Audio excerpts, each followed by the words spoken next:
Control. 5 things I love about this game. It's a cracker. Okay, the first one is unlimited ammo. Now, you know, it's like in most games, you're searching around trying to get extra ammo, you're trying to find this, that, and the other. In this, it's brilliant. You've got an amazing gun with a good bit of power straight away, and you ain't got to go finding ammo for it or anything. Now, you might think, oh, that sounds a bit rubbish. It's not, because what it is there's so many in the chamber, so there's 8 in the chamber. Once it runs out, you have like I don't know, 5 seconds, 10 seconds until it sort of regenerates the bullets and you can start shooting again. So while that's going on, obviously there's that time you feel a bit vulnerable, but because you've got these force powers, which I'll say in a minute, that gives you a little bit of an advantage where you can use that while you're waiting for your gun to regenerate. But I really liked it because it's not very often that happens in these games where you've got a gun. Generally, you've got to find some ammo to go in it, which I thought this was a bit different. I thought I liked the idea of it. There's lots of things that's different in this game, and I think it's a very unique game, and the way it looks and the way it plays. It's got a few elements you've played before, but it's got some nice touches. But I did like that. My number one thing I liked about this game is the fact you haven't got to find bullets. Okay, number 2 is force powers. Force powers, there's lots of them. So the main one you're going to use at the beginning is picking things up with your mind, if you like, and throwing them around. From using things to, like you saw there, you throw it into that big pipe to obviously make it start again, to literally using it mainly to throw at enemies.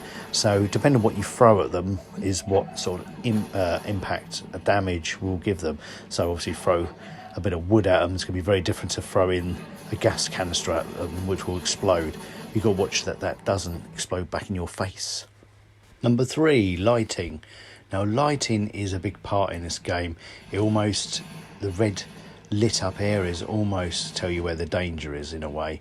But there's lots of different, you can see from here, look, the lighting again, red, there's lots of enemies in there.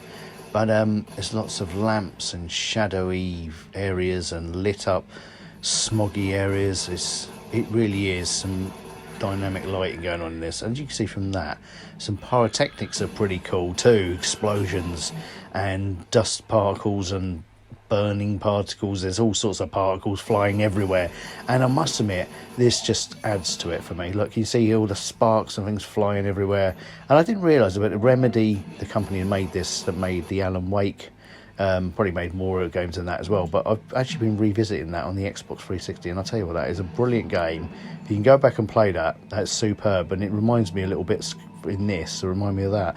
As you can see here, all these blocky areas here that are all going back into the walls, that's when you've sort of killed all the enemies and you sort of almost have cleansed the area. So that's what that's all about there. But there's so many things I could say are great about this. It's sort of simple gameplay, but effective. It's just done just right, where there's lots going on, but it's it's not overcomplicated on the controls, but it's good enough to get you into it. And there's lots of upgradability on there on your person, your health. There's lots of things you can do, as well as your weapons, and you have force powers as well, which you get more of these as you go along. Another one I can do is sort of hover for a few seconds to jump bigger areas, and that's another one. But your main one is what I showed you earlier, the sort of throwing.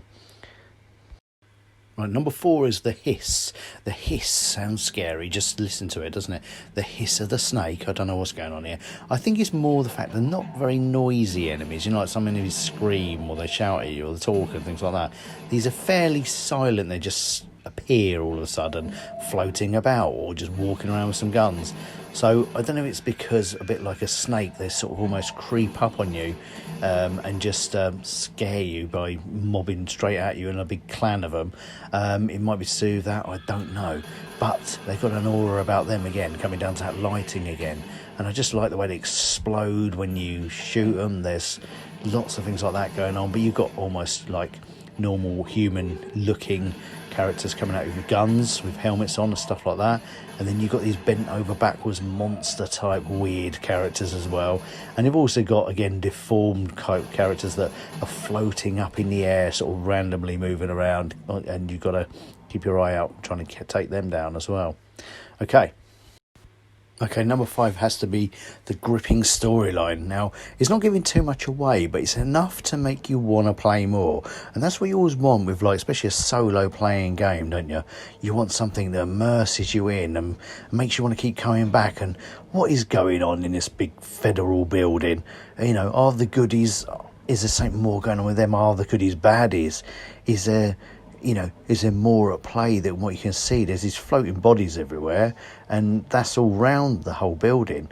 And you're trying to say cleanse the area as you go through. So when you've cleansed it all, what happens then? Is there a big boss at the end? Is it not a big boss at the end? You just want to know more, and that's the same way I'm thinking with this. Great set pieces. Great, as I say, lighting in this is a massive ordeal, but the gripping story is keeping me coming back for more for the time being. But I would definitely say check this game out if you haven't already. And it just remains for me to say thanks for watching. I'll see you again soon, okay? Bye for now.